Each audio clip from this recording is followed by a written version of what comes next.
push that rock here with some math. Let's talk about functions that have a parameter in them. So here I have on the board an example of a function that has an input and an output, but it has these parameters. Wait, I didn't want to talk about that one. Okay, sorry. So I want to talk about this function right here. It has a couple of parameters, and then it has an input and an output. So that's what we're going to talk about in this video. And we'll solve a problem associated with this function. Okay, let's see if I can get this on the screen here. Okay, so we have the function Q depends on X. Okay, Q is standing for radiated heat in this case, measured in watts. So a warm body will radiate heat outwards, and a cooler body will absorb that heat. That's the kind of relationship we're talking about here in this function. X is going to be the difference in absolute temperature of the two bodies.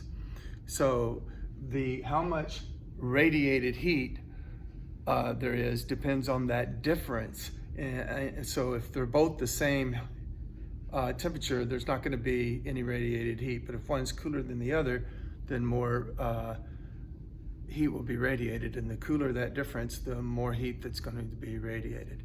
So we have this function here, but the function has these two variables as well. They're not variables though, they're what we call parameters. One is a constant, it's always the same number.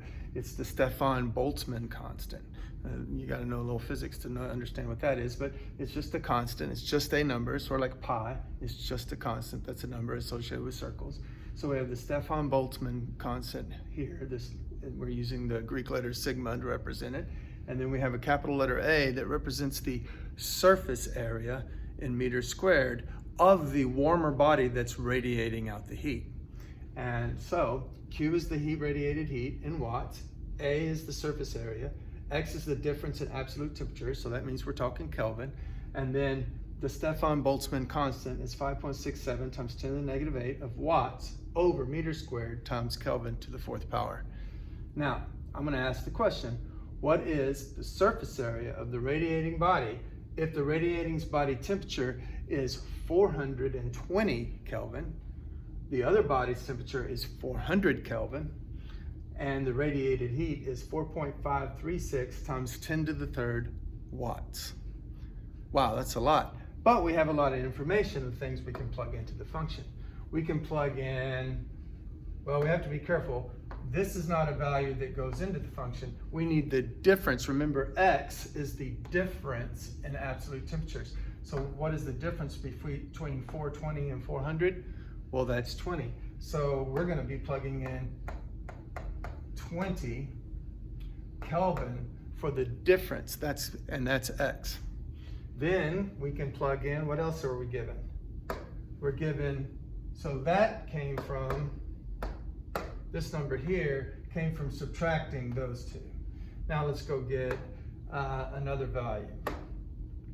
Well, here's a value.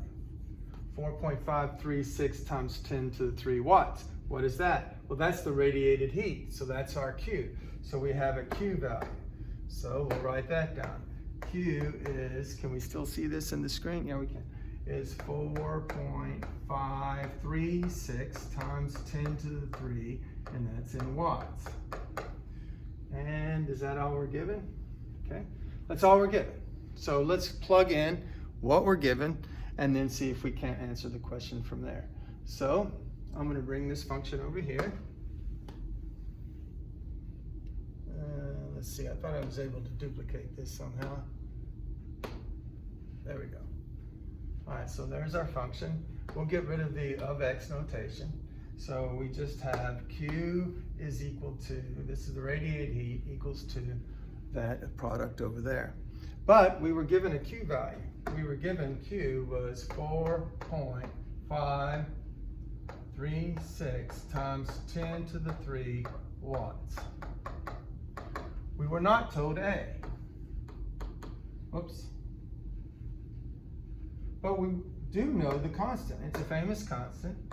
That constant is 5.67 times 10 to the negative 8. That's watts per meter squared per Kelvin to the 4th. And then we know X.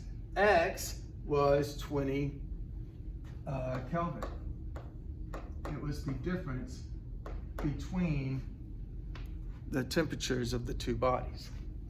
All right, so notice we have an equation where there's only one variable. That's not a variable, that's Kelvin, you know. M's not a variable, that's meters. And watts is not a variable, that's a unit. So the only variable we have is A, the area. So we can solve for the area, which will answer the question. The question is, what is the surface area? So we're ready to solve. Well, the first thing we can do is just divide watts from both sides. If I divide watts from this side and this side, well then that's gone, okay? So I have 4.536 times 10 to the 3 equals area times 5.67 times 10 to the negative 8, and that's in units of 1 over meter squared Kelvin to the 4th, and then I have 20 to the 4th power. Well, that means I have 2 times, let's put it in scientific notation, sorry, I have 2 times 10, that's 20, Kelvin to the 4th power. And you'll see in a minute why I put it in scientific notation. So, now that I have it in scientific notation, the 4 applies to the 2 and the 10, so 2 to the 4th is 8 times 10 to the 4th, and Kelvin's being raised to the 4th, so it's to the 4th. This is being multiplied by 1 over meters squared, Kelvin to the 4th, times the 10 to the negative 8, times the A times 5.67. And then of course over here, we still have this value.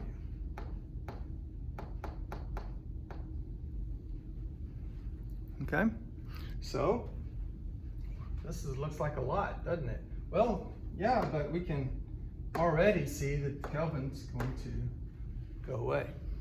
And then I can multiply both sides by meters squared, so that the meters squared goes away. And I'm going to have area on the right, and I'm going to have meters squared on the left. Oh, that makes sense that we would have area in terms of meters squared. So the units are making sense. Okay, and let's see, we can multiply, let's multiply this 10 to the 4th times 10 to the negative 8. Well, remember when you multiply like bases, 10 is the base, and you multiply like bases, you just add the exponents. So we're just going to add that negative 8 to the 4. So now we have on this side area times 5.67 times the 8 times this gives me 10 to the negative 4. Meanwhile, over here, I still have the 4.536 times 10 to the 3 meters squared. Okay? Now, 8 times 5.67, well, go off to your scratch paper and deal with that, but it turns out to be 8 times 6. Let's see, 8 times 5 is that 40? And 8 times 6 is that 48. So it's somewhere between 40 and 48. But go off to your scratch paper and you'll figure out that that is 45.36. And it's still being multiplied by 10 to the negative 4. Okay? So I'm going to do the same trick I did earlier. I'm going to put this number in scientific notation. So that's 4.536 times 10 to the, I moved it one place, so 10 to the 1, and we still have that 10 to the negative 4. Oh, we can add the exponents again, and that's times 10 to the negative 3.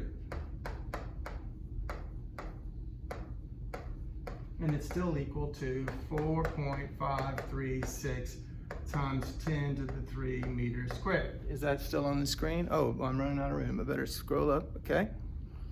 Now, notice I'm going to divide both sides by this to get A by itself. So I'm going to divide by the 4.536 times 10 to the negative 3.